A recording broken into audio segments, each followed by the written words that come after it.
The first week felt like last rites, not the kind whispered through stained glass by a trembling priest, the kind performed by fluorescent lights that never shut off, by monitors coughing alarms into the middle of the night, by the attendant speaking softly outside the room like volume could soften impact.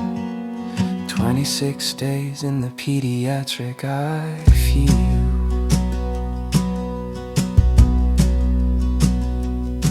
That first week, where sleep became rumor, where coffee tasted like pennies, where my wife and I learned the geography of panic, which hallway to pace, which vending machine still worked after midnight, which nurse looked you in the eyes instead of at the chart. I watched machines breathe beside him like they were God. 10 years of battle stitched into his frame, still enough to make the world feel wrong. This boy who survived seizures before he learned sunlight and endured diagnosis stacked taller than him, language built like gravestones,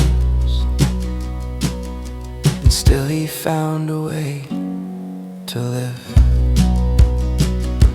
Clapping his hands to the beat, laughing from somewhere deeper than suffering. But that week he slept. I studied every twitch like scripture. Outside the hospital, people still bought groceries, still argued in traffic, still worry about weather. Inside that room, the universe narrowed to one heartbeat.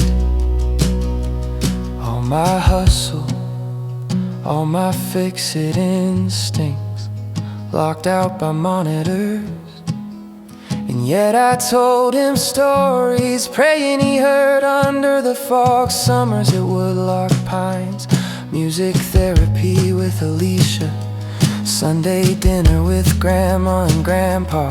How there are still people he hasn't made smile yet. On the 8th day, morning light, weak and pale, barely peeking through the window. I nearly closed, eyes open, not halfway, not involuntary. And then his one smile. Bray, bray, soaring back to the surface, he looked at me purposefully, like he hadn't spent the past 7 days standing ankle deep at the edge of a future I wanted no part of, like he came back to comfort us.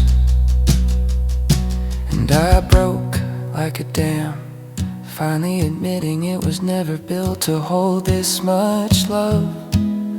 That smile said everything his voice never could. I'm still here, Dad. The machine sounded different, defeated, a quiet miracle draped in a hospital gown, too big for his body. The boy who can't talk but answered death with a grin. 2 years later, I still hear alarms when the house goes quiet. We are never too far from the woods, but I also remember that morning he sat up and brought